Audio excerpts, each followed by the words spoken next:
We are live, sir. All right. Good morning, everyone from here, Center for Southeast Asian Studies, Gender Club International Affairs, OP Gender Global University in India. And of course, good afternoon there in Singapore and Japan and the Philippines. And I would like to welcome everyone, especially the speakers, Dr. Lina Gong, Professor Sankari, Professor Kesavan, Dr. Stephen, Nagy. So it's a pleasure to have you. We will have a formal welcome remarks, but I just would like to welcome as the chair and moderator of this event. I am Negin Pao Kipgen. I am the executive director for Center for Southeast Asian Studies, which is hosting this event. And in fact, this is something that like a kind of a series that we have been doing since our establishment back in February 2016. So at least twice a semester, we have been holding this kind of event, either a panel discussion or some kind of open lecture or public lecture.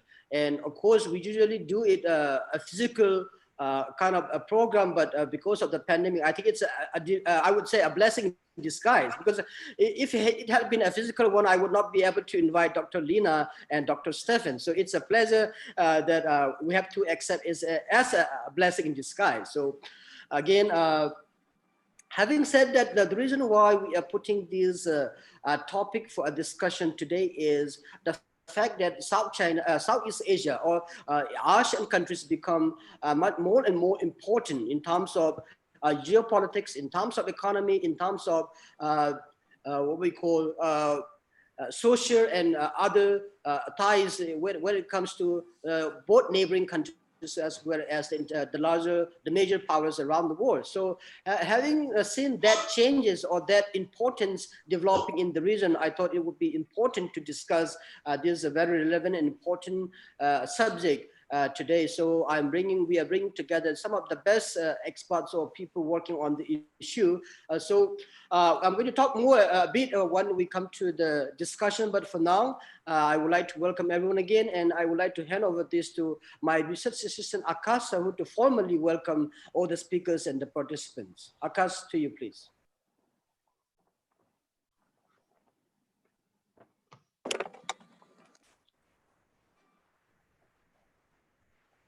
Akash, can you do it? His mic is muted. Okay, Vidyut, can you please give him, he is going to, Akash Shahu. Sir, given, sir, given. Okay, Akash.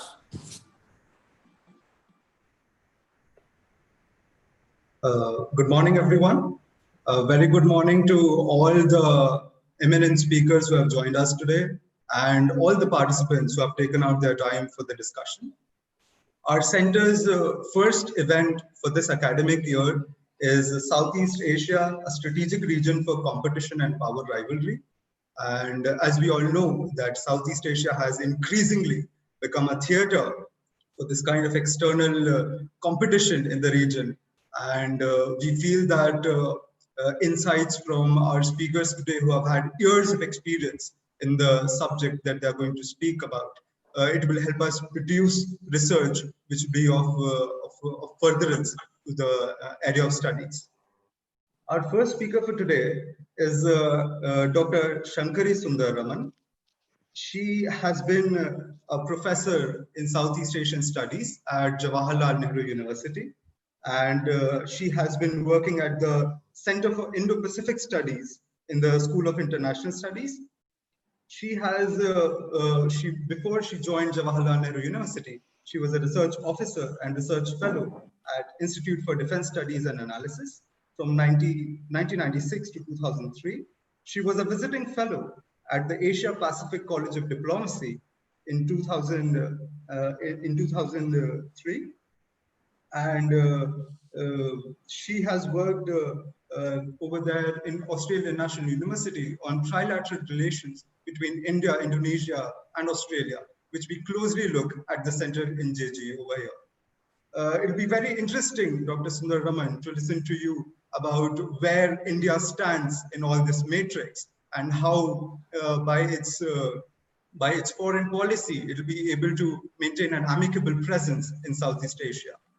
Very, very grateful that you have joined us today. Thank you so much. Our next speaker for today is Dr. Stephen Nagy. He is a senior associate professor in Department of Politics and International Studies at International Christian University in Tokyo. He is a distinguished fellow at Canada's Asia Pacific Foundation and is also a China expert with Canada's China Research Partnership.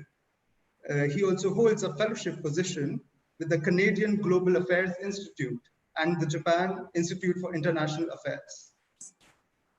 Another very important subject, it'll be very interesting, Dr. Nagy, to listen to you on how US has been engaged in Southeast Asia, as it has had different alliances with different member countries of the ASEAN. Very, very thankful that you have joined us today for the discussion. Thank you. Our next speaker for today is Dr. K.V. Keshavan. He is a visiting distinguished fellow at Observer Research Foundation and is one of the leading Indian scholars in the field of Japanese studies. He has been with the Center for East Asian Studies, School of International Studies at Jawaharlal Nehru University for over 30 years and has been conferred by the Majesty Emperor of Japan the Order of the Rising Sun for his recognition and outstanding contributions to the field of Japanese studies and the image of Japan in India, the role of Japan in the bilateral relations. It'll be very interesting, Dr. Keshavan, to listen to you, as Japan is another very major Asian power who has been engaged in Southeast Asia and has quite a history with the region.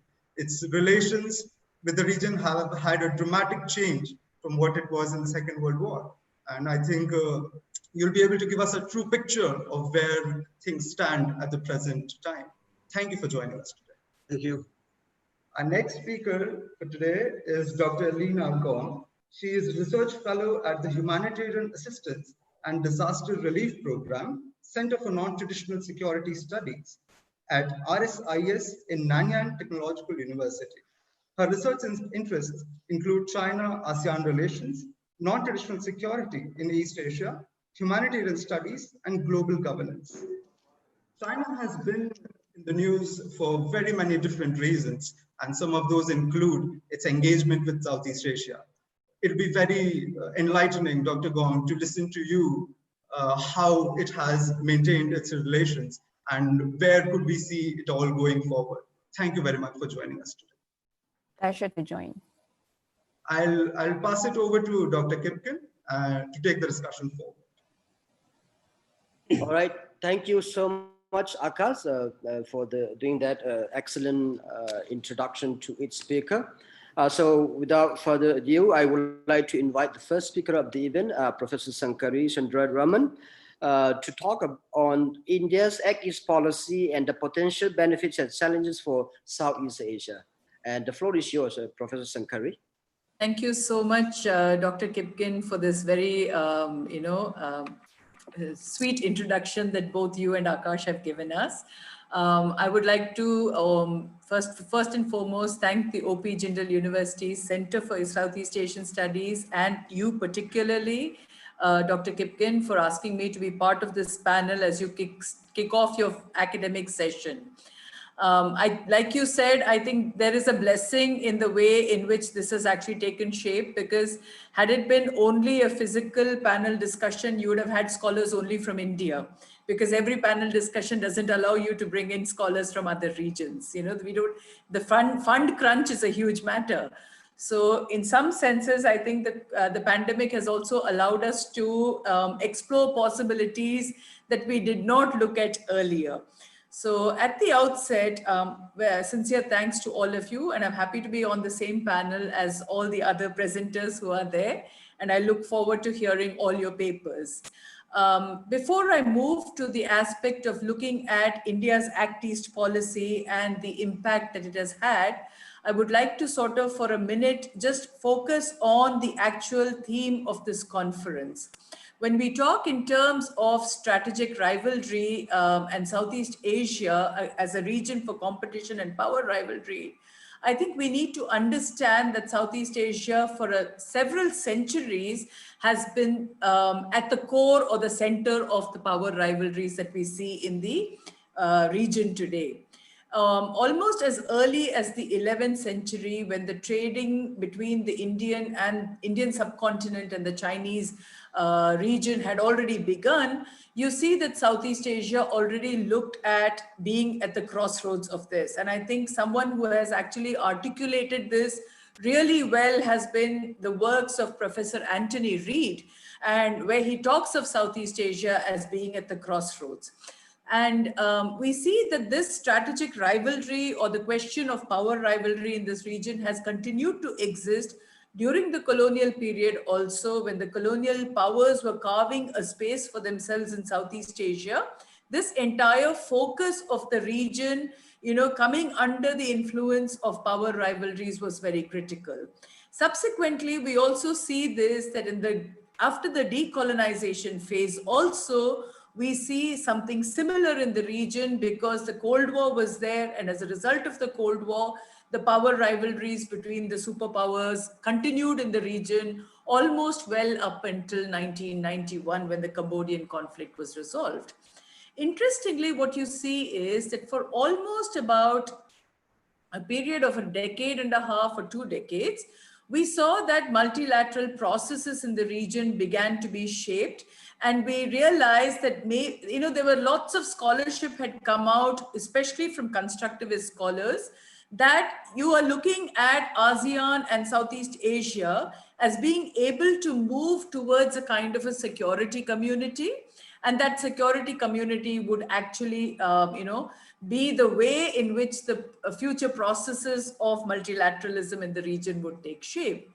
However, when you see the ASEAN or Southeast Asia as a group of countries, I think it's important for us to recognize and realize that they comprise of several different types of states. That is Southeast Asia, the 10 members, if you include East Timor, the 11 members. Then you see that there are different types of states. You have small states, you have what you call middle states, and you have larger states like Indonesia. So in my sense, for Southeast Asian countries, the preferred foreign policy option would be to be as independent as possible. If you see each of the countries and the manner in which they have sort of resorted to how they address this entire question of power rivalry, the approaches these countries have sort of adopted is to basically maintain their independent foreign policies. And you have a plethora of theoretical literature has come out in this context, especially focusing on whether these countries are going to be choosing balancing as an option, whether they will choose bandwagoning as an option, or whether they're going to be choosing strategic hedging as options. I think what we will continue to see is that these aspects will probably play together in layers rather than in one singular option for the region and the countries of the region. Because the core important factor, I think, in that context will be that as a group of countries which are located at the heart of a region that has been increasingly seeing power rivalries, I think the most important factor for these countries will be to maintain their strategic autonomy as much as possible. So this, to my mind, is going to be the challenge for the region: how to maintain strategic autonomy and how this strategic autonomy will remain critical for them. Now, in terms of the specific area that I am supposed to cover is in context of India's Look East and Act East policy. And here what I will do is to look at whether the Act East and the Look East are fundamentally different from each other, or is it merely a kind of a nuanced change in terms of how you address India's policy towards the region. The Look East policy probably started as early as 1992. And as most of you are aware, the Look East policy started with an economic platform. And from the Look East policy, we have now, India has moved into what is called the Act East policy. So technically, we would probably understand that India is currently in its third decade of the Look East policy. So what does this third decade actually mean? I think if you look at it in terms of decade-wise, a phased manner of how the policy has evolved, then what you see is that as early as the first phase, what you see is that it was mainly about economic integration. And the focus of this economic integration was basically with the ASEAN states themselves. So the focus was eastwards. India had opened up its economy after the balance of payment crisis of 1991. And I think you see that the move towards the integration at the earliest levels was actually economic. However, I also want to add very clearly that the security aspects were visible as early as 1993, because in 1993, India and Malaysia signed its first defense agreement in 93. So you see that it is not that the security aspect was totally missing in the Look East policy. So, and what you see is that the achievement that we managed to make within the first decade was that India actually managed the ASEAN +1 dialogue that emerged as early as 2002. And you see that this is one of the core aspects for which India has been heralded as having succeeded in institutionalizing a framework with the ASEAN countries. And in 2003, the step towards the ASEAN Comprehensive Economic Partnership Agreement with ASEAN countries and India started to pave the way for the India-ASEAN Free Trade Agreement. This is one of the most interesting factors, and where this agreement sort of stands and where we have moved after that will be more critical for us to look at. As far as the Act East policy itself is concerned, I just want to raise a question here, as in what is in a name, I think we've come across this phrase, what is in a name, from William Shakespeare's Romeo and Juliet. And it just says that from my understanding, I think that the name need not necessarily change or indicate a major shift in the policy itself. To my mind, having studied the India's Look East and Act East policy for well over the last 2 decades, I think what I would like to sort of bring to the table is that the Act East policy has 2 dimensions to it. And I think this dimension will probably give a very interesting sort of, an interesting insight into how the policy has actually been carved. So when you look at the domestic level, it's important for us to understand that, the government, when it came into power in 2014, the current government had to show that there was a change from the old to the new. And in that sense, Prime Minister Modi's, nomenclature of the Act East policy is very interesting. And I would probably draw a kind of similarity with 2 leaders in the Southeast Asian region. If you take the case of President Joko Widodo as well as President Duterte in the Philippines, what you see is both these leaders came into the center of their country's center position as leaders of their country from having been very closely associated with the domestic political space. Similarly, when Prime Minister Modi comes into the Indian context, you see that he moves from a domestic political space into the central government, as a result of which the context of the foreign policy also had to be recalibrated in order to show there was a nuanced shift from the old to the new. So I think there is, in that sense, one aspect is also about how you address the domestic aspect of political issues. And the second issue was that in November 2014, when the Act East was announced, it was seen more as an action-oriented strategy in order to complete several of the pending, reform processes, pending areas of integration that we would see with Southeast Asia. And interestingly, right in November 2014 itself, it was spoken of as having to promote 3 C's, that is the commerce, connectivity, as well as the cultural links. So this was the core area in which the Act East policy was seen as being extremely relevant. Now, how do I see the Act East policy as different from the Look East policy? I think if you see the literature on the Act East policy, there is actually no official statement which enunciates the details that the Act East policy is to cover. However, what you see is that it is important to understand that the Act East policy, at the time that it was, it was announced, India was still part of the negotiations for the RCEP. India was still a critical part of the FTA matters were being resolved. So there was very interesting thing that the Act East was seen as, and in terms of the connectivity issues also, the Act East was seen as a way of pushing those processes that had been stagnating under the UPA-2 government. This government was seen as being able to push these processes forward. So in that sense, I think there was a nuanced difference between what is known as the old Look East and the current Act East policy. The most significant shift, as far as my understanding goes, is the Act East was not merely to focus only on ASEAN, but was to look geographically beyond the ASEAN states. So it's interesting that when we look at the deepening of economic ties to the eastern side of India, you see that it is not merely with the ASEAN states, the 10-member ASEAN states, but it was also to expand to the greater areas in terms of the Asia Pacific.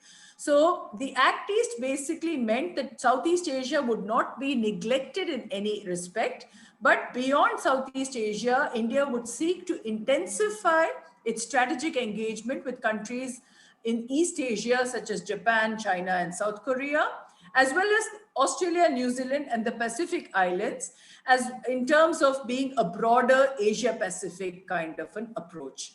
So in that respect, I think you can sort of understand the Act East as correcting the question of, India expanding itself to the entire Asia Pacific context, a region which India had actually been left out of in the context of understanding the Asia Pacific when the Asia Pacific nomenclature actually comes into being.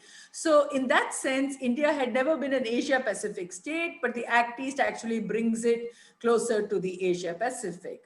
And one of the interesting things, I think, in this regard is how India also saw its own trajectory eastwards in terms of understanding the Chinese expansion or the BRI expanding westwards. So you see two aspects. On the one hand, the Chinese BRI extended westwards, and India's Act East was to look at a broader context of the eastern region. So in terms of its economic indicators, I'll first look at the economic indicators and then move to look at the security indicators, because I think Negenbaugh had very clearly indicated that he wanted all the scholars on the panel to look at the economic as well as the security and make it more comprehensive. So in terms of the economic indicators of the Act East policy, I think one of the indicators that we need to see is that in terms of the volume of trade per se, it is not just with ASEAN countries, but it also with the East Asian countries and the Pacific that India's volume of trade has increased. So with the ASEAN, the volume of trade currently stands at about US $80 billion. And to my mind, this is actually not the target that India sought to achieve at the beginning of the Look East or the Act East policies. In fact, as per the targeted expectations, we were to achieve about US $200 billion with ASEAN by the year 2020. So this has actually not happened in the context that we assumed. Now, as far as the question of connectivity with ASEAN is concerned, this is again a critical area where I think there has been a serious delivery deficit. And this is because we talk in terms of the connectivity projects, but right from 2003 onwards, when we signed the India-ASEAN Comprehensive Economic Partnership Agreement, the CECA, what you see is that the importance given to connectivity projects and where connectivity was actually supposed to be in terms of almost 20 years later, we have not achieved those targets yet. And significantly, we keep hearing about the delays, especially with the trilateral highway. And I think that's going to be very critical for us in terms of, approaching how we look at the entire focus. Another factor is that issues of with China, the trade has been almost, I think for last year, it was at about 81.44 billion US dollars. If you see the case of Japan, our trade has been nearly at around $18 billion. If you see the case of Australia too, our trade has categorically increased to about $30 billion. I think it's important for us to understand that with the pandemic, how are we going to approach certain areas? For example, as far as the question of, if you see 2 days ago, India, Japan and Australia have actually signed a agreement towards what is called the Supply Chain Resilience Initiative. And this is interesting because at a time when the pandemic has rendered supply chains to be very insecure, where we are not comfortable and there has been a disruption of supply chain, I think it's going to be very important for India, Japan and Australia as regional states to actually push forward the entire notions of how supply chains going to work. And this is one of the options, I think, which is going to become credible as far as we are concerned. Now I come to some of the security related issues. I think when you look at the Act East, it's important to see India's, the way India has explained its entire process. It's talking about acting East and linking West. And one of the concepts that has actually come into this context is what the current government has put forward as the SAGAR, which is the security and growth for all in the region. Now, when you take this entire notion of SAGAR, I think the significance of the maritime area and what is today being increasingly referred to as the Indo-Pacific is actually coming more and more closer to India's view or notions of what the Act East policy is all about. And in this context, I think it's important for us to understand that there is a certain degree of normative challenges that are there for the ASEAN region, especially when it comes to issues of maritime security and territorial claims in the South China Sea, and the importance of how we look at the normative principles, especially, for example, the UNCLOS of the United Nations Convention on the Law of the Seas. So there are several aspects that I think are going to be important in this context. And from the Act East policies point of view, I think there are two clear examples. One was Prime Minister Modi's speech at the Shangri-La Dialogue of 2018, where he reiterated the entire notion of inclusiveness. You know, this is very critical in terms of how India has set its own normative position as far as the question of the Indo-Pacific is concerned. Similarly, I think it's important for us to also look at the joint vision statement that India and Indonesia have brought out on the maritime cooperation in the Indo-Pacific. Again, the notions of inclusiveness as well as the importance of the UNCLOS are reiterated. So more recently, in June this year, you see that the ASEAN position itself has been to reaffirm the importance of UNCLOS as the mode by which you will resolve conflicts in the region. And I think this is a welcome step in terms of how aspects of the Act East are actually converging with ASEAN's own regional perspectives. So will India play a more active role in that sense? Because I think I'm running out of time, so I want to make as quickly as possible. Let me finally address that I don't think India is going to have a direct involvement in the South China Sea issue. And India probably does not hold views on the territorial claims made by the claimant countries. However, India is very clear that whatever the issue, it has to be settled on the basis of UNCLOS. The second issue is that strategically, India considers the Indian Ocean to be its primary area of focus, and the secondary area of focus will be the Pacific. Now, as a proactive member, it is now what India has actually started to do is that it is not just an observer of multilateral processes and regional frameworks, but it has actually become more of a participant in these kind of frameworks. And I think if you take the context of the South China Sea and what role India may be playing, I think one of the most important indicators of this is the way Indonesia and India have been able to come to a working agreement on infrastructure issues as far as the region of Sabang is concerned. So these challenges are going to be very critical for India in that sense, as far as the question of the Act East is concerned.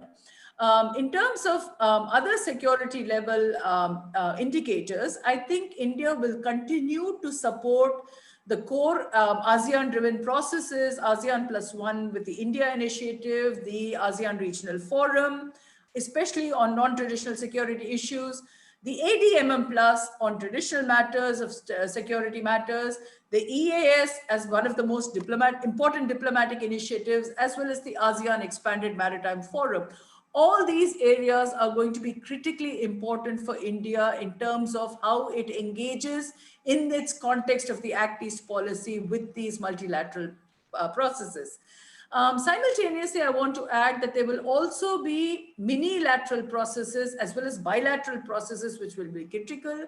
And I think in that sense, if you see both the quadrilateral as well as the India, Japan, Australia trilateral, I think these are going to be two important two important orders in that sense as how India will interact with the region. In terms of naval exercises, I think we already know that many issues are taking place, Malabar, Milan, Korpat, all these are already in process. So the Act East today is looking at another definitional change, which I find interesting, because now rather than looking at it as an Act East, the Indian Ministry of Foreign Affairs has actually come up with an Act Indo-Pacific identity also. So it's important to understand that there will be primary areas of concern, and ASEAN will be in the primary area of concern. There will also be areas of secondary concerns like the Pacific. Even the Western Indian Ocean is going to be critical for India in that context. And these are the areas that India will be focused on in the time to come, both within the context of the Act East policy, as well as in the larger context of its foreign policy approach to the Indo-Pacific. I will stop with this, and I've taken almost 21 minutes. So thank you so much for asking me to speak on this topic. And I look forward to hearing the other scholars. All right, thank you so much, Professor Sankari. It was really comprehensive as I requested. You did it quite well. So we'll come back to you during the question and answer session. Before I move on to the next speaker, I just want to remind all the listeners and the participants. I just went through the list of participants, and I know there are some familiar names, and I know there are, from the names I can say that there are people from the entire Southeast Asia, and also from Japan. I mean, of course, Singapore, Philippines, and also some of the people that I know personally are part of this discussion. So I will welcome them again. And for your information, the entire event is being live cast in YouTube channel, and we'll be putting up that in the public domain maybe today or tomorrow.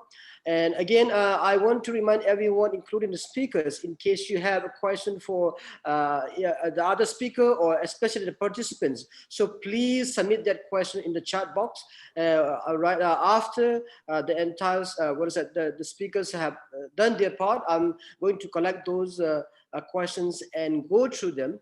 And the speakers would respond each question. So please submit your questions in the chat box. All right, now coming to the second speaker, this Professor Dr. Stefan Nagy from International Christian University in Japan. I think thank you, Nagy, for coming and joining with us today. So please, your topic is on U.S. engagement in Southeast Asia. So please, you have 15 minutes. Thanks so much for the homework, and thank you for hosting me and the Center of Southeast Asian Studies at Jindal Global University. It's a great pleasure to be here. I'd like to bookend my discussion today on by thinking about pre-COVID and COVID. And then what I'm going to do next is kind of have a layered discussion. I'd like to start with economics, then move into security, then move into diplomacy, talk about some of the principal initiatives by the United States. And then lastly, I want to move into this idea of a black swan, because I think that the direction of US policy moving forward is really going to be informed by what happens in November at the election. So it's kind of the structure of my discussion. So first and foremost, I think that when we think about the United States position in Southeast Asia, we need to think about the economic interests. And I think if we reflect back upon the economic interests, for example, in 1998, the investment and two-way trade between Southeast Asia and the United States was at about $80 billion. So not really significant. But when we fast forward to 2018, 2019, that two-way trade was about 272, 273 billion. So we've seen a growth in the economic relations between the United States and Southeast Asia, which means there's a lot of potential for further growth. But that being said, I think that it's critical for us to understand that this economic relationship, or the economic part of their bilateral relationship, has been really underdeveloped. And I think if we make the comparison, and Dr. Shankari, she mentioned this, when we make the comparison of US Southeast Asian trade relations with China Southeast Asian trade relations, it really informs the different positions and the different kind of economic relationship that Southeast Asian countries have with their northern partner. And that number is about 280, 290 billion dollars in two-way trade. So Southeast Asia is much more dependent on China in terms of its relations. And this informs its decisions about how to think about security, how to think about problem solving within the region. And even if we look at the most trusted partner in the region, Japan, and the recent survey on Southeast Asia by the Institute of Southeast Asian Studies found that Japan was the most trusted partner within the region, with China and the United States actually faring pretty low in a comparative way. So the United States has economic interests within the region, but in reality, Southeast Asian countries are more wedded to Japan and China. A second important area that I think that we should be thinking about in terms of US interest within the region is that the current, I think, really important free trade agreement within the region, the Comprehensive, Progressive, and Trans-Pacific Partnership, is a US excluding agreement. And that US excluding agreement includes Vietnam, Malaysia, Brunei, and potentially moving forward, we're likely going to see Japan and other countries advocate for Thailand and other countries in Southeast Asia to join this agreement. The second important, I think, agreement that many Southeast Asian countries will be joining soon, pending India's participation or not, is the Regional Comprehensive Economic Partnership. And this is another US excluding trade relationship. And I think this fact that trade is going on, multilateral agreements are going on, and the United States is not being part of these agreements, which means the United States is not helping shape the rules within the region. And I think that this is going to be an enduring aspect of US interest within the region going forward. A third area that I'd like to touch upon in terms of that economic side of today's discussion is the BRI and Chinese investment and the digital infrastructure. And I think that these are all critical areas for us to be thinking about in terms of US interest within the region. The BRI is not just an infrastructure connectivity kind of initiative. It includes huge amounts of investment. It includes, what I argue is a shift away from the traditional view of East Asian integration from Northeast Asia to Southeast Asia to an integration that really emanates from Beijing through Southeast Asia and South Central Asia and South Asia and beyond. This fundamentally reshapes integration within the region. I think this is something that is not in the interest of the United States, but also other players, extra-regional players within the region. I also mentioned this idea of digital infrastructure, and this will become more critical because I think digital infrastructure is less expensive, it's easier to deploy, and it accrues more benefits for the recipient countries. And I think that in the post-COVID era, China's going to decrease that hard infrastructure development and focus on digital infrastructure to provide a low cost but high value public good to Southeast Asian countries. And I think that this is going to be another area that the United States needs to be thinking about in terms of its bilateral relations with ASEAN countries. The second kind of area that I'd like to focus on is security interests. And I think we can divide this into traditional security issues and non-traditional security issues. So of course, the traditional security issues for the United States is of course sea lanes of communication, South China Sea, ensuring that really the transport of energy resources, imports and exports throughout the region is unobstructed, and from the United States point of view is largely governed by U.S. naval presence within the region. Whether this is right or wrong, I'm not advocating for that, but this is, I think, the U.S. position within the region. I think more importantly, and this is probably counterintuitive when we look at a lot of the media in the region, we're always talking about the South China Sea and the militarization of the South China Sea, but it's the non-traditional security issues, I think, within the region that are really critical for many Southeast Asians. And what we're seeing is growing awareness in the United States that, you know, if they want to get buy-in for the Indo-Pacific strategy or other strategies, it's going to have to be the non-traditional security issues. And what does that mean? That means dealing with illegal fishing, piracy. It means dealing with human and drug trafficking. It means dealing with the inevitable migration, uncontrolled migration that's going to come with climate change. And I think that's really, really important. And another area that I think is really going to be critical is as we move forward and as more social inequality develops, as the informal economies have been impacted very severely because of COVID-19, is what happens? Are we going to see radicalization of Southeast Asians? And I unfortunately sense that this to be an important area that the United States is going to have to focus on moving forward.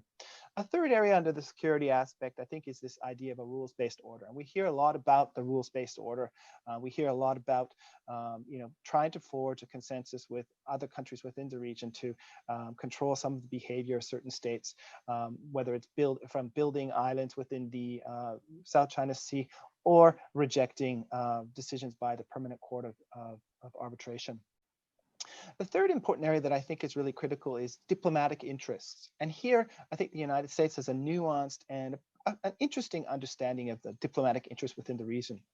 First, I think they have a sustained and enduring interest in what I call ASEAN centrality and cohesion. And that's really, really critical. And what we've seen over the past, really since 2012, but also arguably 2010, is we've seen that ASEAN centrality and ASEAN cohesion and consensus and decision-making has broken down on more difficult areas. And the particular area I'm thinking about is, of course, the code of conduct in the South China Sea. And I think from the United States point of view, an ASEAN that can function in a cohesive and can forge the consensus-based decision-making on those harder political issues is a more reliable partner within the region to deal with some of the other issues, those economic and security issues that I mentioned. So diplomatic interest is really the ASEAN centrality and cohesion is really critical. And more cohesion, more centrality means that they can deal with the code of conduct issues within the region. They can also focus on economic integration at the intra-regional level, and that's really critical.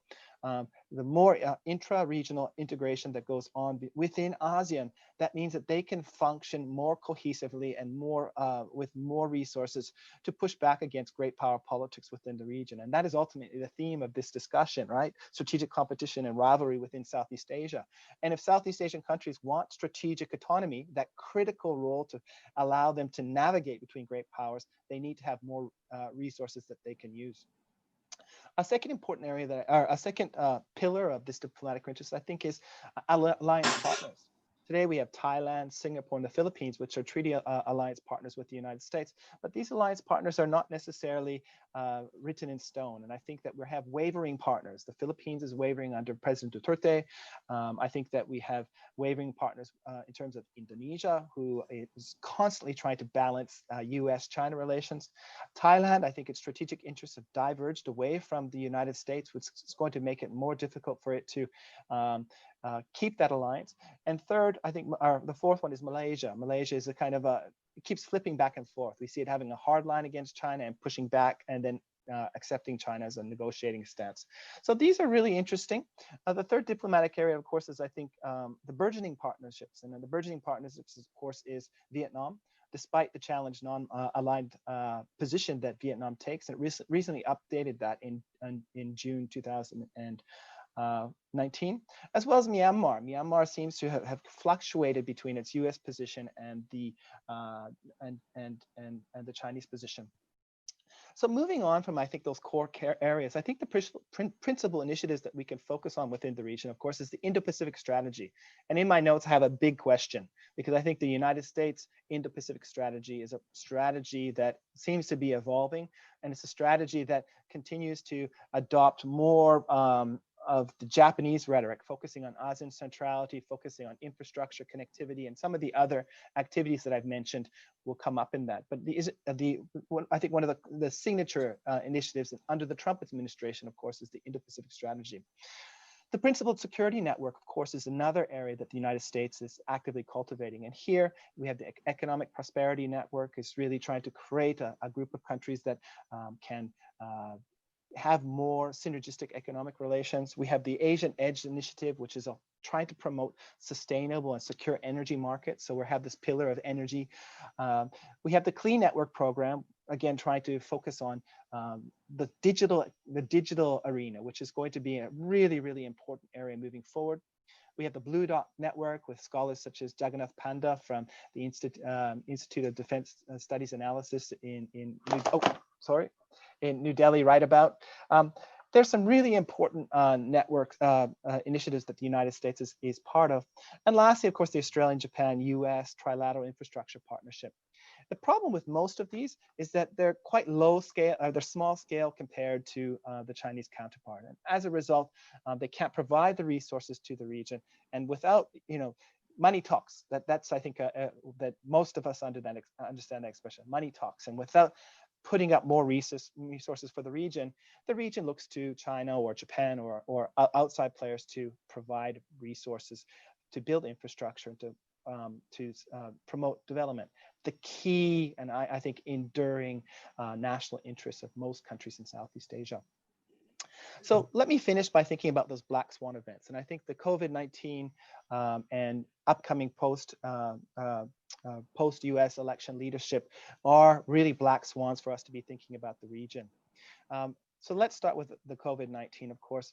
There's been an enormous amount of economic damage to the US economy. I think their economy has contracted about 20% in terms of annual GDP this year. They've had more than 180,000 deaths, which is incredible for the apparently the most modern or the most developed economy on the planet.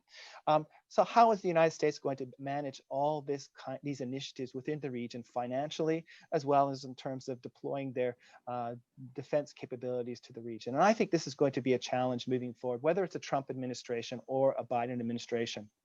The second, I guess, black swan event that we should be thinking about in terms of US Southeast Asian relations, of course, is Trump 2.0. What happens if President Trump is reelected? What does this mean for US-China relations? Will it deepen in terms of the intensification of the comprehensive competition? And how will this shape the strategic choices of Southeast Asian countries towards the United States? My money is that the Southeast Asian countries will not choose the United States when it comes to a deepening competition between China and the United States, because they're focused again on development and trying to stabilize their economies, in particular after the post-COVID-19 era. What about Biden? If he's elected, the key question is how successful could he be as a president? And if he's a failure, does this bring back another Trump-like president? And these are key questions for Southeast Asia, because if Biden is successful, he's likely going to focus on multilateralism. He's likely going to try to find ways to rejoin the TPP and expand the TPP. And this is likely good for Southeast Asia. But if he fails, we're likely going to see another Trump-like figure come into the office. And this is going to present many difficult issues for Southeast Asian countries, as well as other countries in the region. Last, in terms of this presentation, because I'm conscious with time, I think that we should be very clear-eyed about the continued dysfunction of governance in the United States and deep social division in the United States, whether President Trump or potential President Biden is elected. And this means that the United States will be distracted. It won't be able to deploy resources in the region. And ultimately, I don't think it will be able to strengthen the initiatives that I mentioned in terms of strengthening US Southeast Asian relations. So in a nutshell, we have a lot on the plate.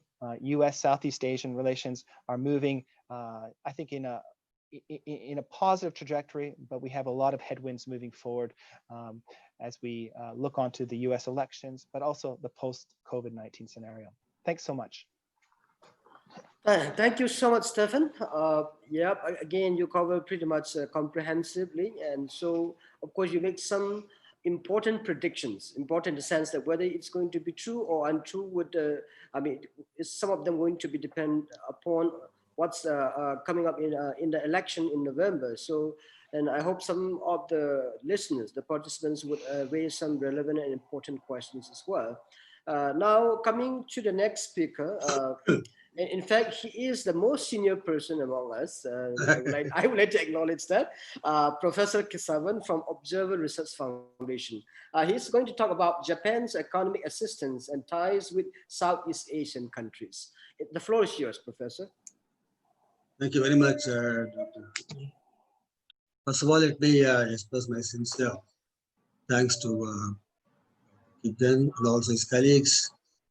Also, I'm very happy that the center has been able to launch a new newsletter from this month onwards. I think I would like to offer my congratulations to you for this great effort. Now, with regard to today's topic, that is Japan's economic assistance to Southeast Asian countries. It's a very important subject, of course. It's a very vast subject. And I am not going to try to do full justice to the entire topic.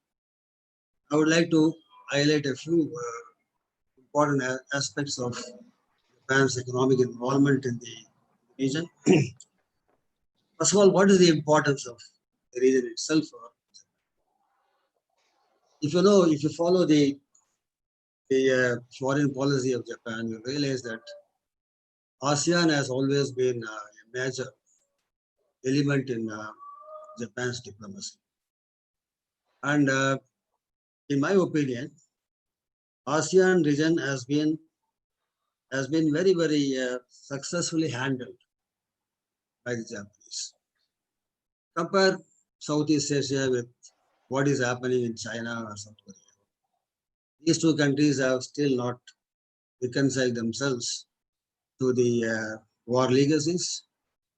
Even today, I think South Korea goes to various legal frameworks to get certain things corrected.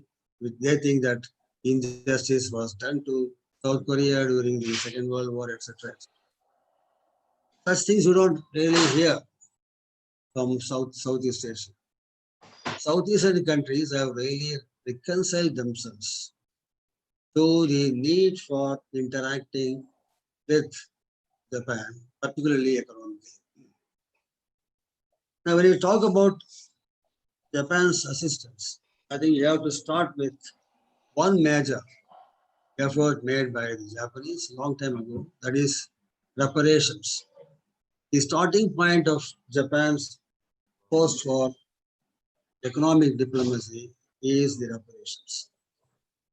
Southeast Asian countries really demanded very vociferously for adequate reparations for Japan for the terrible damages that they had really sustained during the Second World War. So negotiations for reparation agreements went on for years, for more than a decade, until, let us say, the middle of 1960s, when Japan was able to actually sign all agreements with them.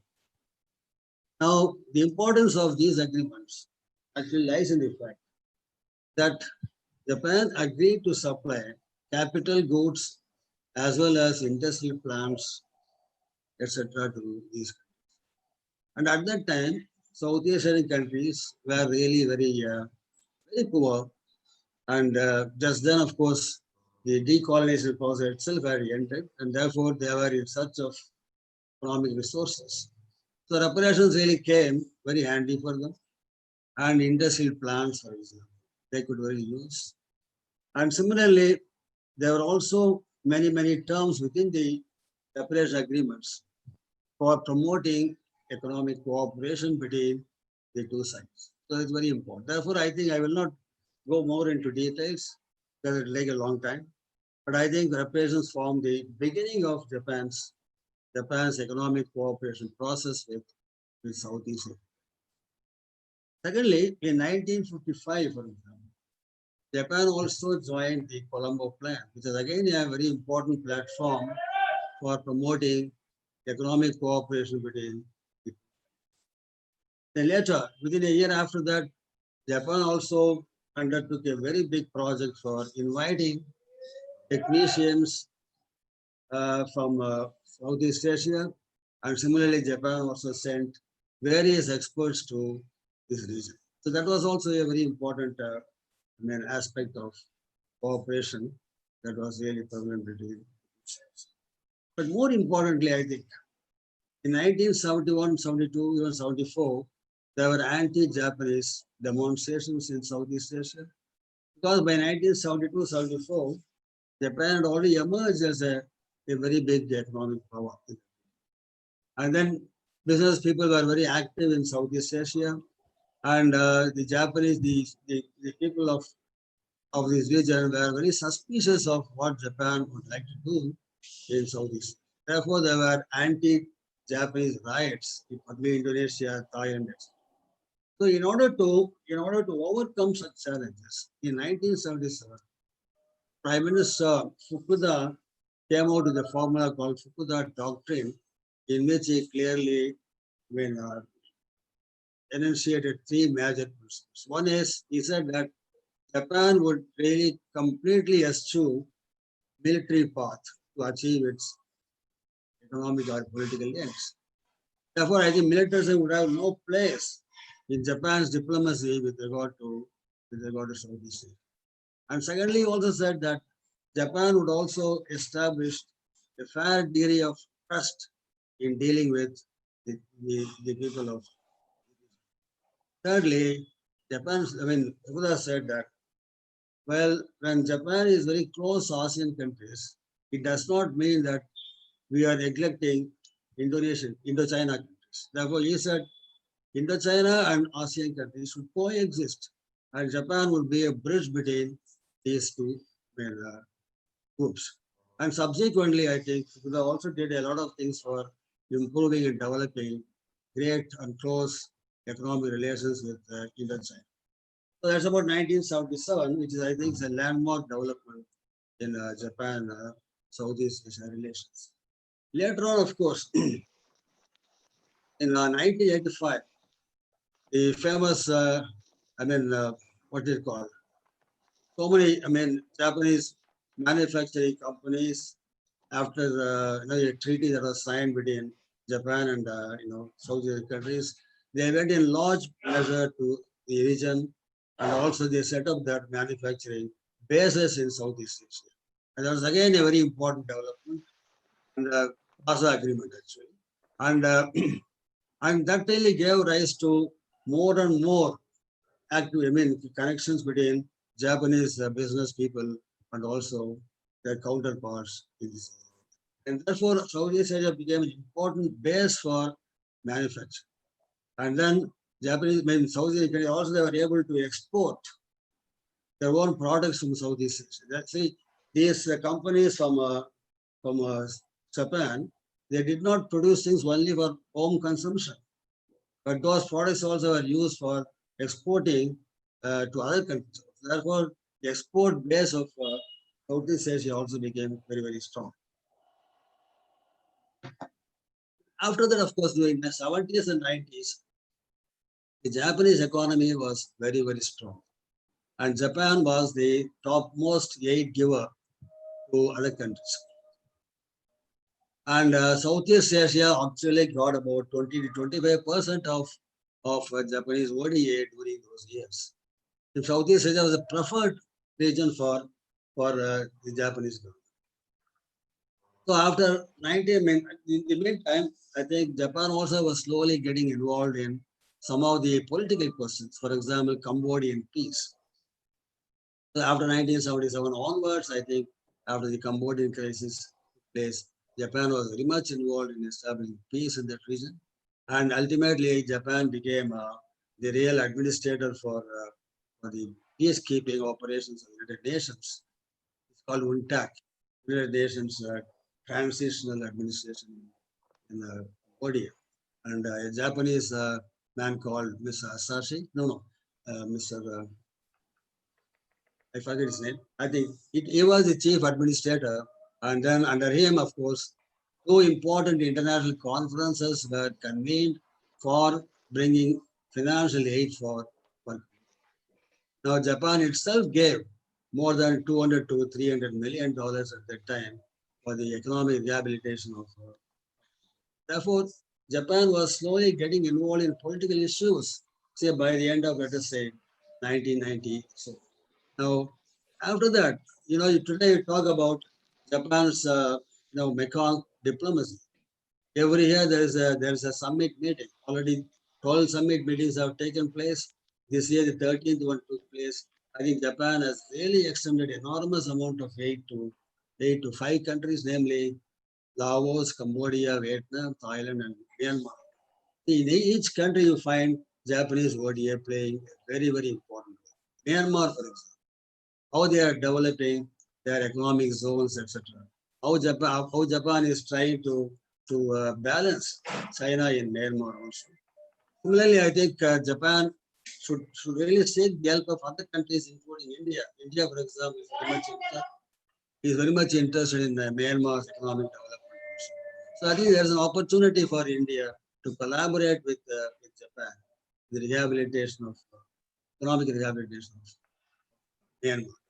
So therefore, Vietnam, for example, Vietnam also received a lot of aid, connectivities, etc., from Japan. So Vietnam today is a very important trading partner of Japan. Japanese investment in Vietnam is also growing very fast. Of course, there's a strategic element also there. So therefore, I think this Mekong diplomacy is very, very important. I think Mekong diplomacy also can be connected with India's northeast. That is where India-Japan collaboration also is actually, making some very important efforts. Now, India's northeast policy is actually synergized with Japan's policy for peace and development in Southeast. Therefore, there is a synergy between Abe's diplomacy and Mr. Modi's diplomacy. And therefore, Southeast Asia is also one of the major focus points of our synergy between India and. Now, having said that, now the Japanese economy was very strong, as I said earlier. But after 1990 onwards, Japan actually entered a new phase, phase of recession.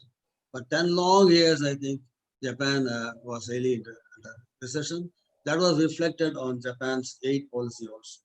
So during 1980s, Japan was the topmost aid giver to the world. But from 1990 onwards, I think the size of Japanese aid began to really shrink very, very shortly. And then Japan was pushed to the position of about 4 or 5. Therefore, even Southeast Asia also did not get as much aid from Japan during those years. But nevertheless, let us not forget that towards the end of 1990s, 1997 and 98, when the currency crisis took place, Japan played a very important role. And Japan also offered a lot of financial aid to Thailand and other countries. Therefore, I think Japan's ability was there, but then the fact remains that Japan was actually, its economy was declining, and therefore its capacity to aid other countries also became relatively weaker. Now, after 2000 onwards, political instability in Japan also affected Japan's economic policies. Now, after 1990, you find that China is also emerging. For the first time, see, during 1970s, 80s, Japan did not have any rival country for its economic diplomacy, etc. But from 1900 onwards, from 2000 onwards, I think China was really posing a very, very serious challenge. For example, BRI policies. It has really impacted a lot on Southeast Asia. And Abe, for example, Prime Minister Abe, who emerged as a very, very powerful Prime Minister, first 2006 and 2007, later from 2012 onwards. He had a very clear vision about what Japan should do in Southeast Asia. And of course, he was very much concerned about what was happening in the region and also the growing influence of China. That's why he thought about this, free and open Indo-Pacific concept, etc., etc.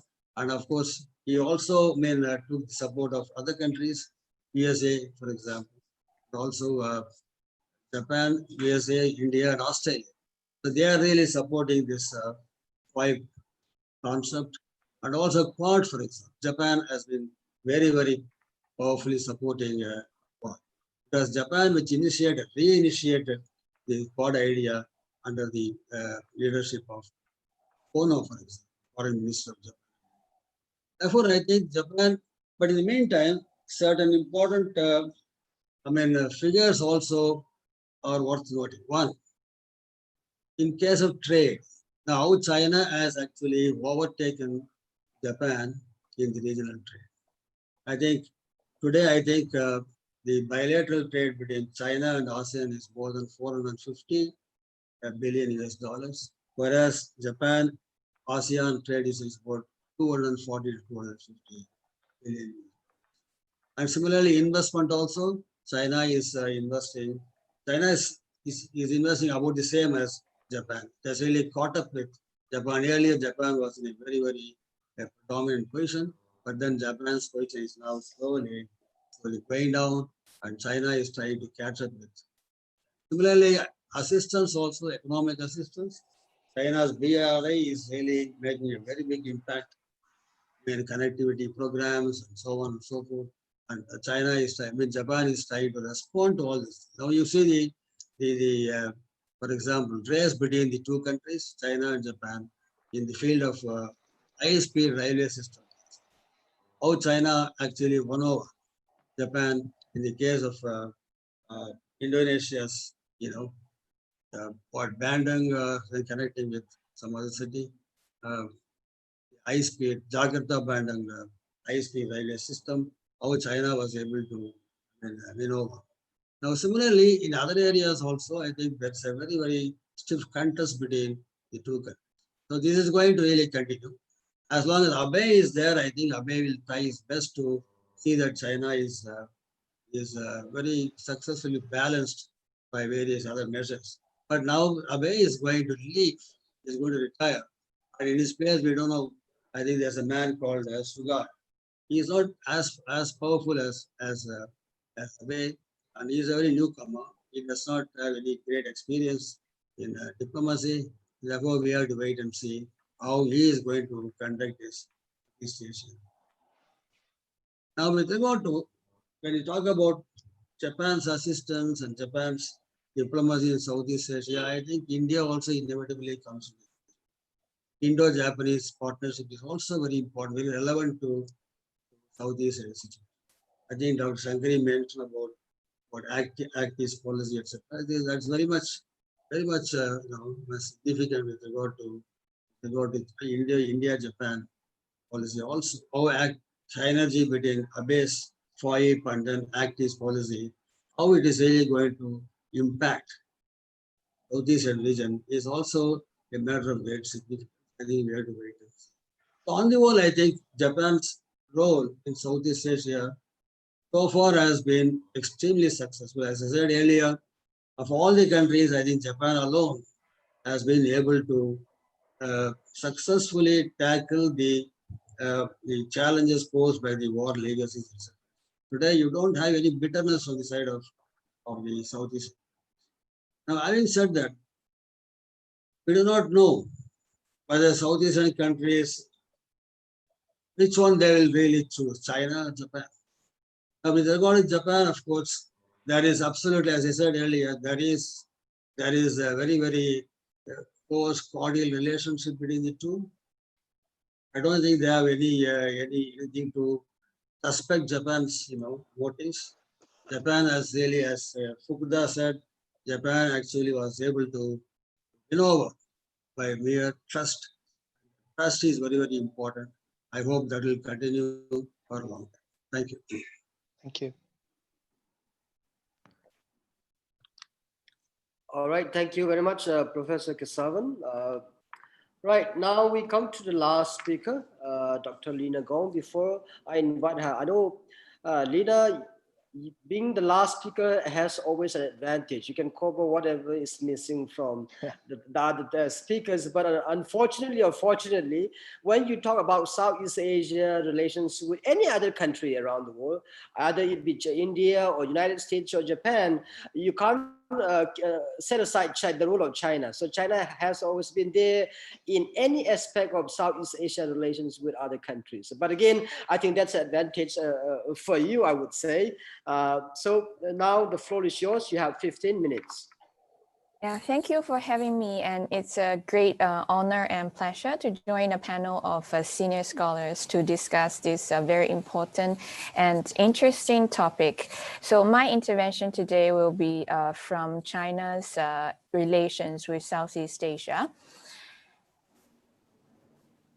I have slides to share. Let me share my screen.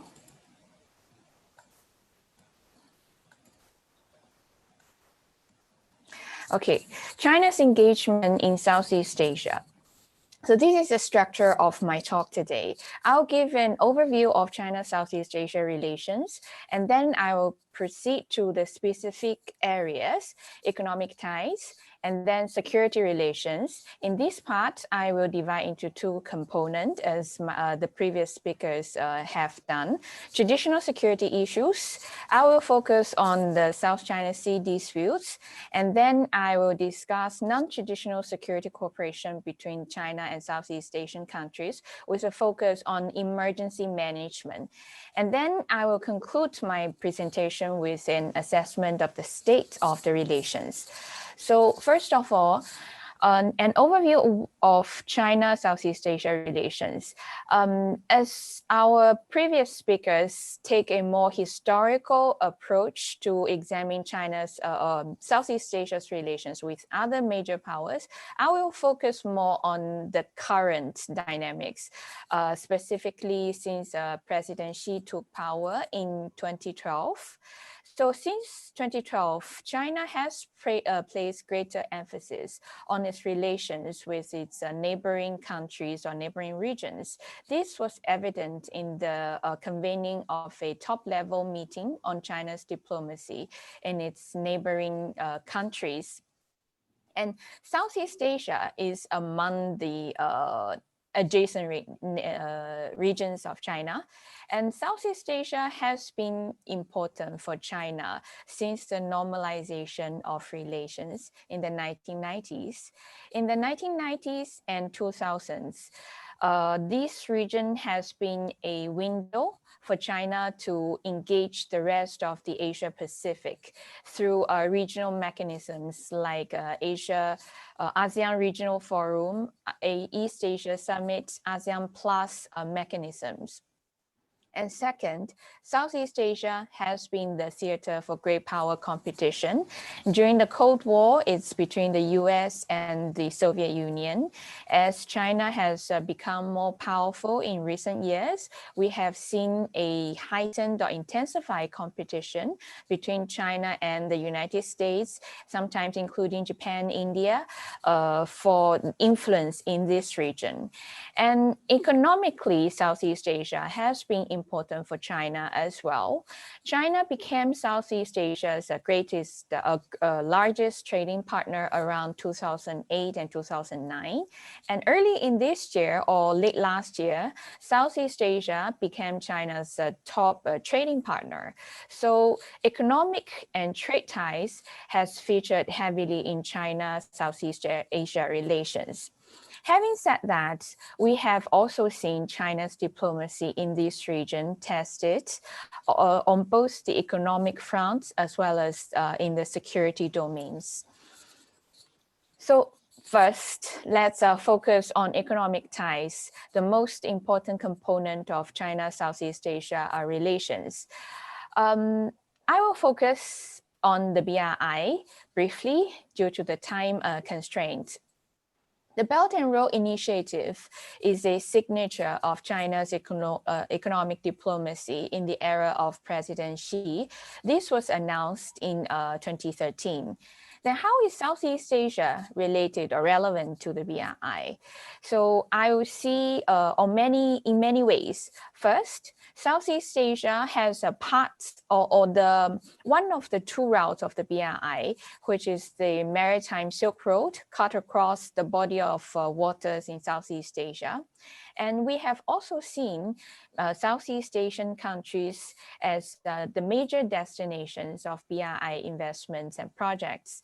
So according to the Ministry of Commerce, in the first 11 months of 2018, countries like Singapore, Laos, Indonesia, and the Philippines were the top destinations of China's investment in the non-finance sectors. So Southeast Asia is important to the success of the BRI. However, we have seen issues, controversies, challenges revolving the BRI projects in recent years. I think the most salient issue is the debt. The debate on the debt burdens the BRI have caused to the destination countries. I did an initial or basic search in the database called Factiva using the key words such as BRI, debt trap diplomacy. And we can see this term, debt trap diplomacy, was used since 2017. And then the use of the term surged in 2018 and 19. So essentially, this reflects a concern that the BRI projects will cause a lot of debt burdens to the destination countries. However, there are other studies suggest that this may not be the case. According to a minister of the Philippines, China's debt to the Philippines actually accounted for less than 5% of the Philippines' overall debts due by 2022. Well, in the case of Cambodia, its debt rate is less than 30% of its GDP, while the average rate for developing countries and emerging economies is around 50 to 55%. And there are also other evidence to show that, yes, the BRI projects have led to an increase in the debt level in some countries, but it's not beyond the normal range. And also there are evidence to show that many host countries have been able to push back or negotiate a better deals for in their own interest. For example, in the case of Malaysia, and they were able to cut the cost or renegotiate the deal over the East Coast rail link to cut the cost by 1/3. And also in the case of the deep sea ports in the Rakhine state of Myanmar, they were also managing to downscale the project significantly. So yes, there were issues regarding governance of the projects, like transparency, the influx of migrant workers, and the environmental concerns arising from the BRI projects. But then we have also seen adjustment from China in terms of how it's managing the projects. As she once mentioned, the need to improve transparency, the sustainability of financing, and other aspects of governance of the BRI projects. So yes, there are issues. And I also see both the host countries and China are trying to find ways to managing the differences or issues. Well, we have also seen the economic relations becoming a topic of heated debates in domestic politics of Southeast Asian countries, as in the election in Malaysia in 2018 and the presidential election in Indonesia in 2019. We have seen they discuss the impacts of the BRI projects on the local security, local employment, etc. So there are issues. Well, as I mentioned earlier, there has been progress as well.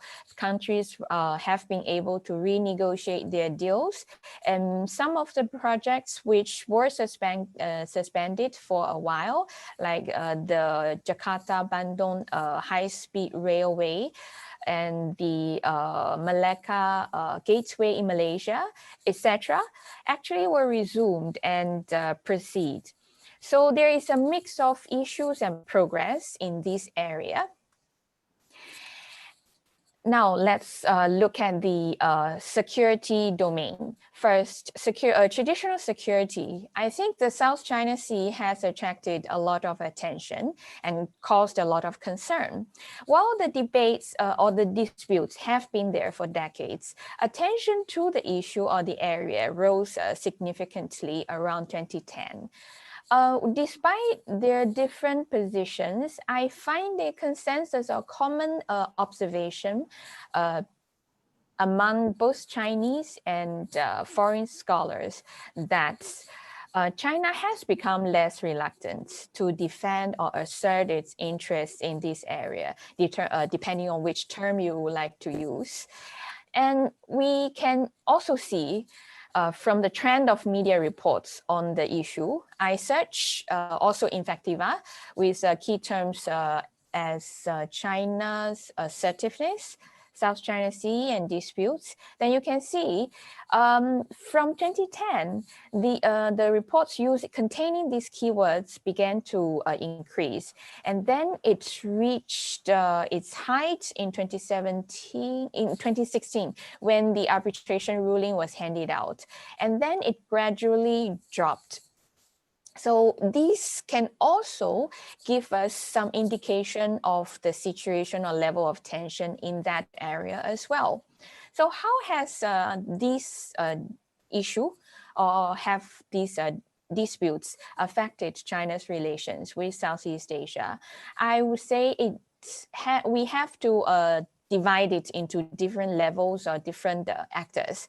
In terms of China's relations with the Philippines and Vietnam, yes, the disputes have constrained the bilateral relations, sometimes led to the lowest point in the bilateral relationship in history or in decades.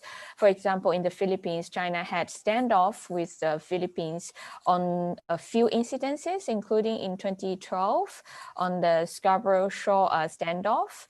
And then the next year, the second Thomas feature. And also between China and Vietnam, there was a standoff over the oil rig platform in 2014.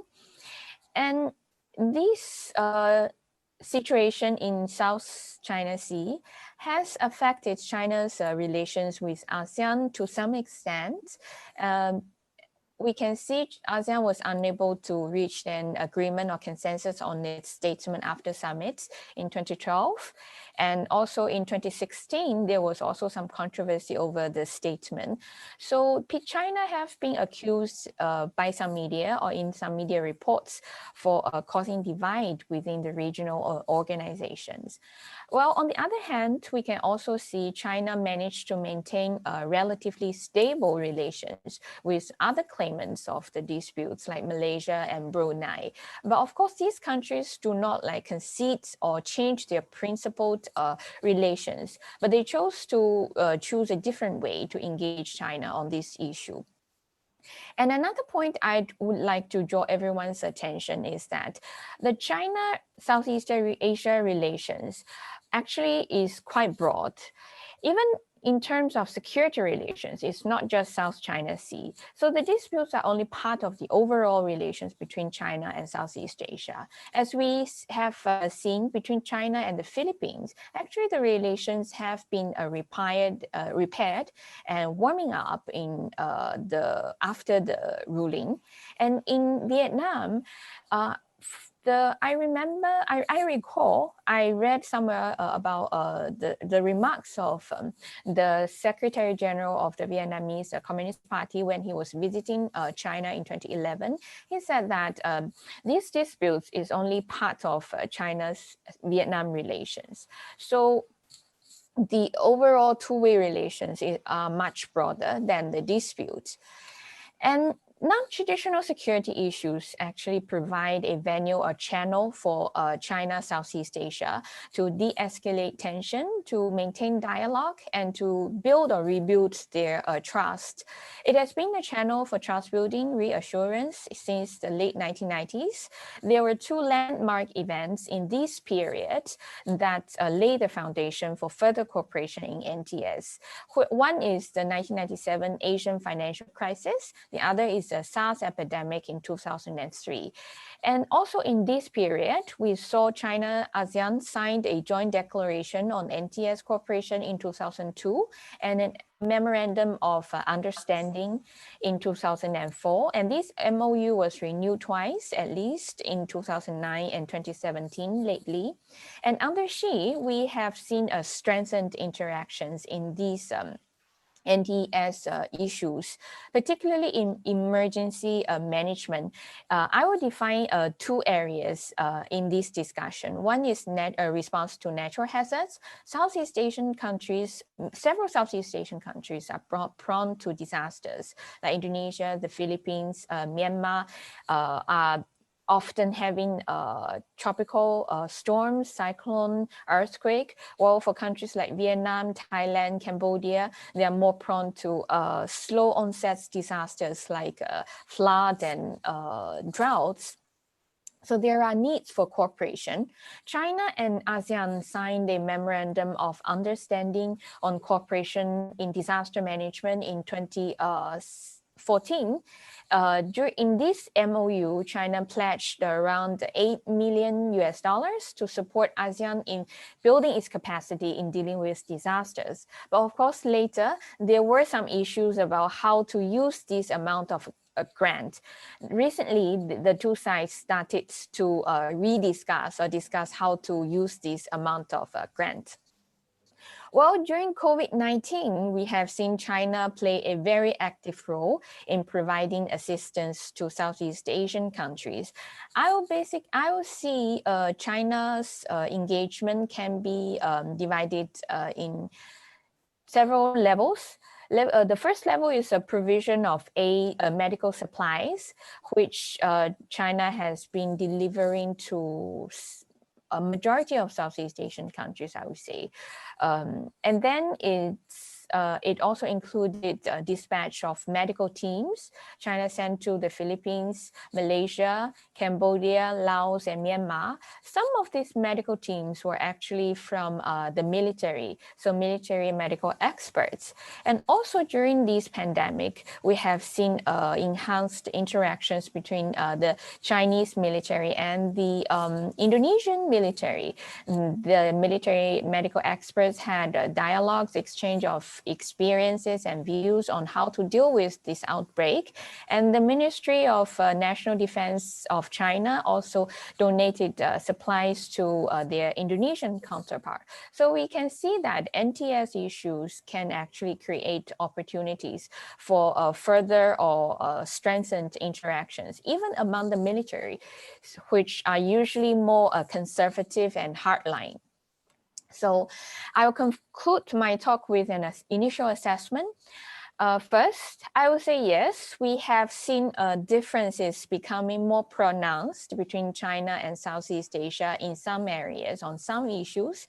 These can be defined or attributed to differing perceptions of the developments. Well, on the perspective of China, they will see it as they defending their rights. Well, on the perspective of Southeast Asian countries or extra-regional partners or players, they will see as China becoming more assertive.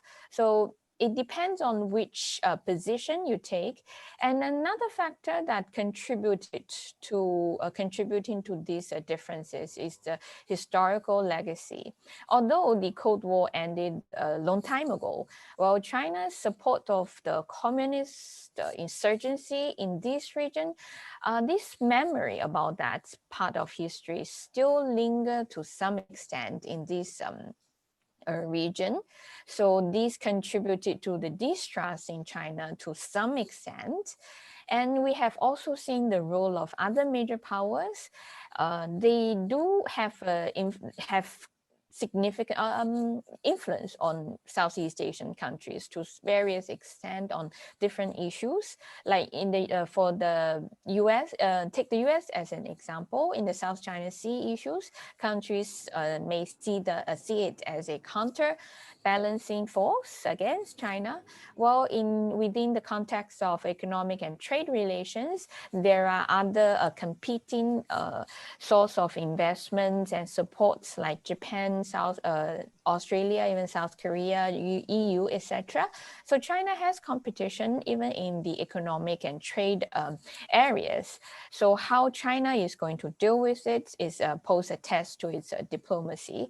Well, there are also opportunities for cooperation as both China and Southeast Asian countries share the emphasis on economic development. Southeast Asian countries will definitely welcome the economic benefits or interests brought by greater cooperation with China. Of course, they will be also cautious and they are able to defend their interests to a large extent. And the second one is we have seen strained relations repaired. So countries in this region have managed to develop, accumulate experiences from past events about managing stable relations with each other, whether it's major powers in this region or their other neighbors within ASEAN. So there are ways for countries to maintain relations in a stable condition. And the third channel or opportunity is NTS issues. And the COVID-19 pandemic gave a quite good example of how they can work on opportunities can arise. So that brings me to the end of my presentation. Thank you for your attention. Thank you.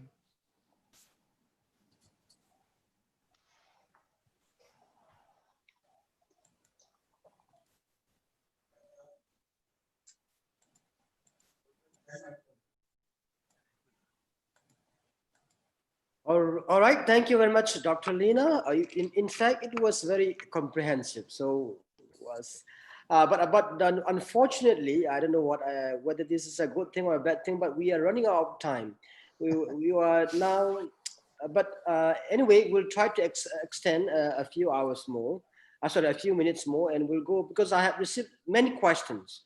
And I will try to go one question to each speaker. And if we have time, we'll try to go a second round. But let me start with the first question, which from the first speaker. In fact, two questions. Let me just read it out to you. This is for Professor Sankari. It's for you. Since you were the first speaker, the first questions came for you.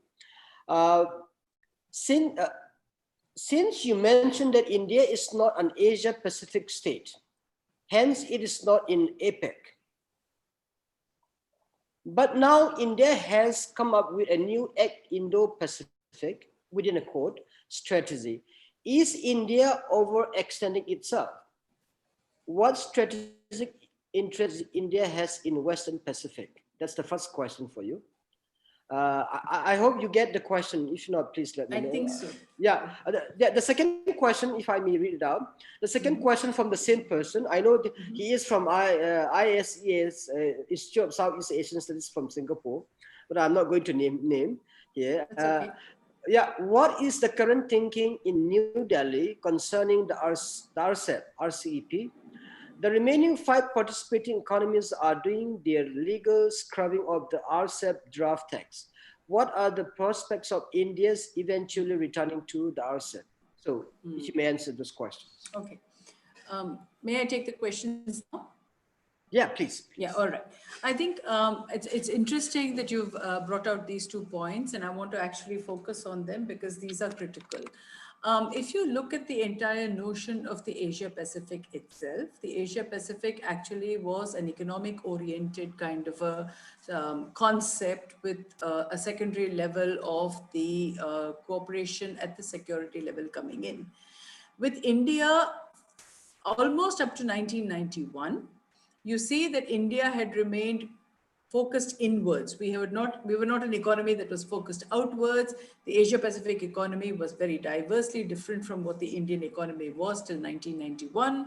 India was never a part of the APEC as the question, the person who's raised the question has already said, we were never part of the APEC. And I think that even the question of India joining the APEC now is really not going to be very critical, because I think the question of the relevance of the APEC itself is no longer being seen, because there has been such a huge shift that has occurred over the last about a decade or so, that the question of the APEC no longer is relevant from an Indian perspective.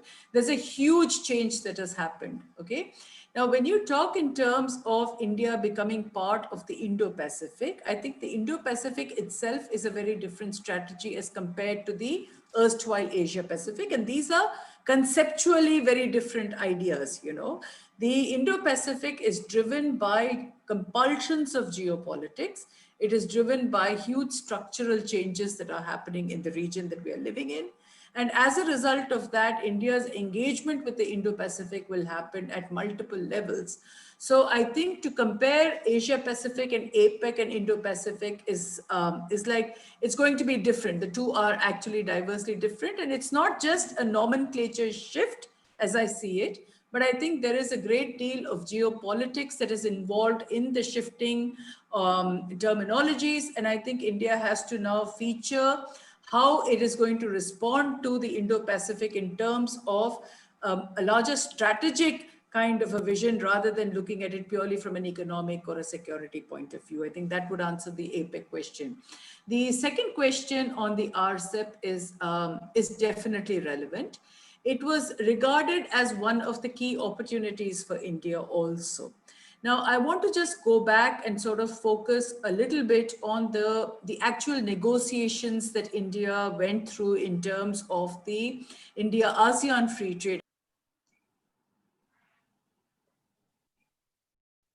She's been Sorry, logged the mic got muted. My hand accidentally went there. So what I was trying to say was, in the second question in terms of the RCEP, let me go back a little bit to what the India-ASEAN FTA was all about and where we have actually had problems with the RCEP. The question of the RCEP was the secondary stage of India's integration with the region. And the primary stage was the India-ASEAN FTA itself. If you take the India-ASEAN FTA, you have to understand that the FTA was divided into trade in goods, trade in services. While the agreement on trade in goods went through as early as 2009, and it became operational, the question of the trade in services, FTA in services, has remained in a limbo. For India, this was extremely critical. I mean, India has had the global advantage of being ranked number 9th globally as far as the services sector is concerned.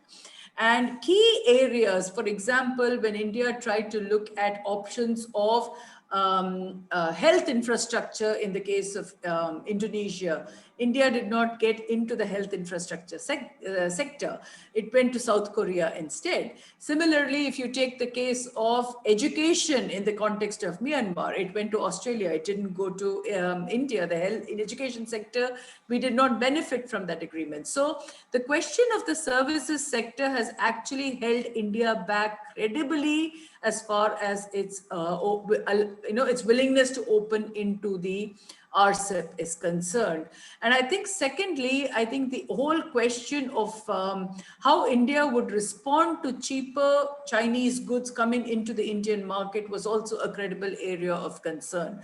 So the RCEP for India will be critical if and when the services sector agreement also goes through.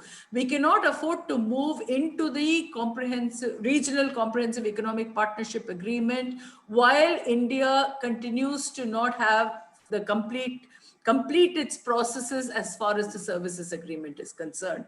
And I think this is where, if the rest of the countries who are members of RCEP are going through with it, it has already been, I think, as late as 2018, it became clear that the RCEP could probably go ahead with RCEP -1, and the -1 being India. And it's not something that I think India is going to worry about until the services agreement also goes through. So I think it has to happen simultaneously for India to consider returning to the RCEP. All right, thank you very much, Professor Sankari. I think it was a good response. I hope the questioner, if he has a follow-up question, will direct that to you. Now, since we are running out of time, unfortunately, I'm going to give only one question each to each speaker. Now, I'm coming to the second speaker, Stefan. The question here said, could you please shed light on the scope for joint regional infrastructure and connectivity project from Quad countries in Southeast Asia? Thank you very much for the question, and thank you very much again for hosting this. So I think that when we look at the prospects for joint infrastructure cooperation amongst Quad countries in Southeast Asia, I think there's various combinations.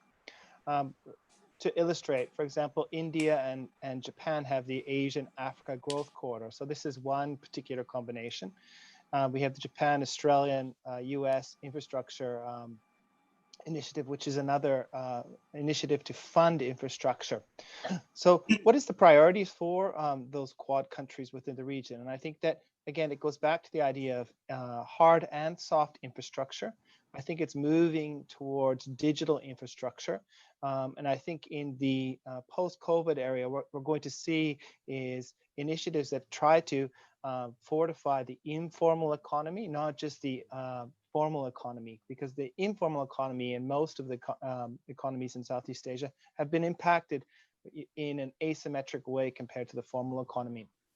So what is the scope, or what kind of projects can you imagine? Well, we already are seeing some in Southeast Asia. So we have the East-West Economic Corridor that's being funded by Japan. We have the Southwest Corridor. We have the Southern Corridor. So these infrastructure projects are meant to foster more intra-ASEAN integration. And again, that goes back to the point that the more integrated ASEAN is economically, it means that it can function more autonomously.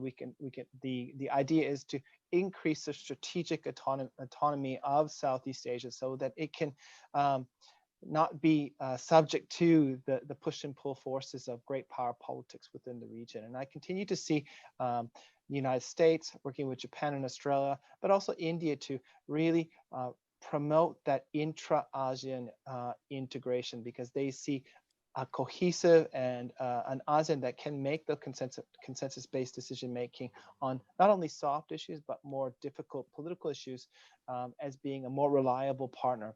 And it will give them that strategic autonomy that they're looking for. Again, thank you very much.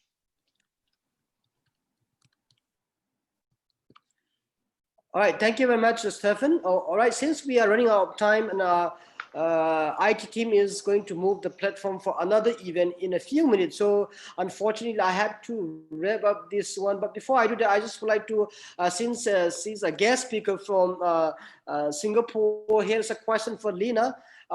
If you please answer it very quickly possible.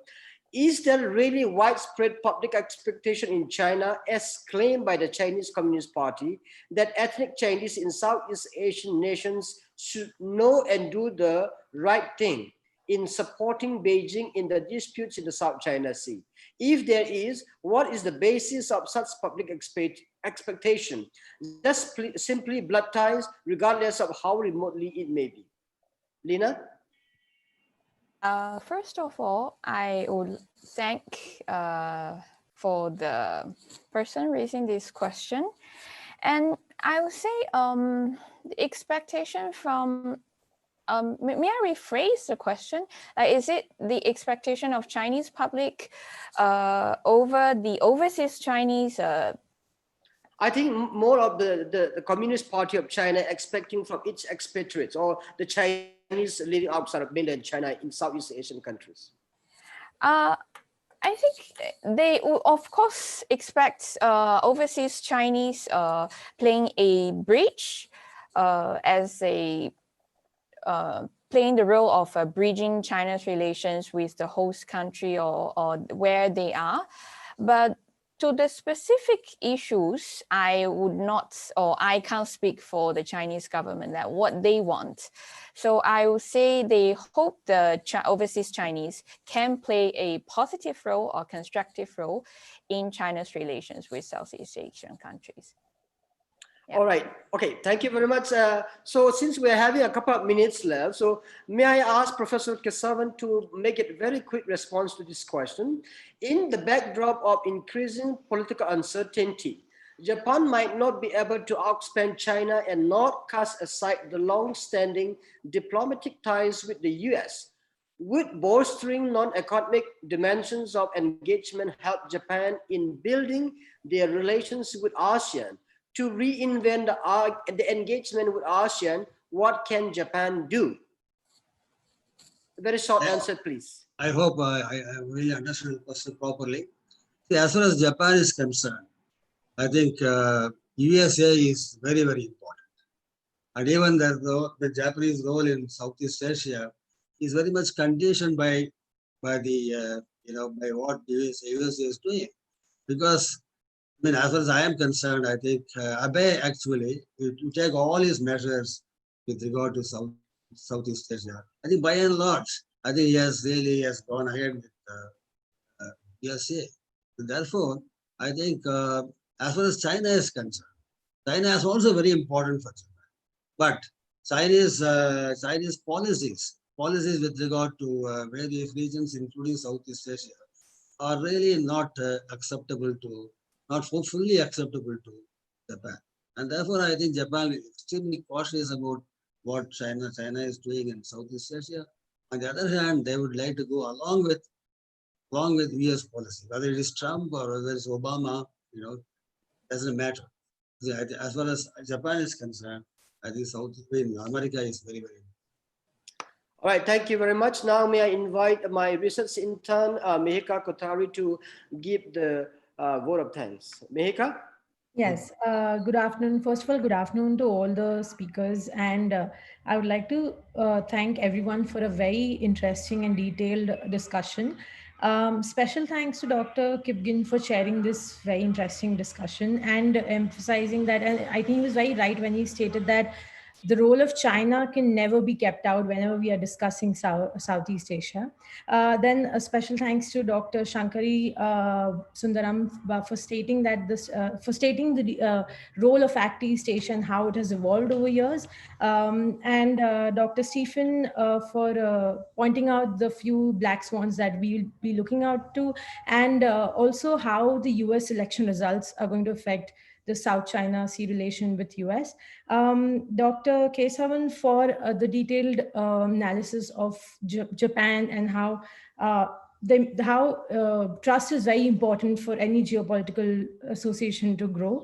And finally, Dr. Lina Gong for a very detailed presentation and China's relation and giving out a very detailed contemporary analysis of China and when it comes to the traditional security issues or non-traditional issues.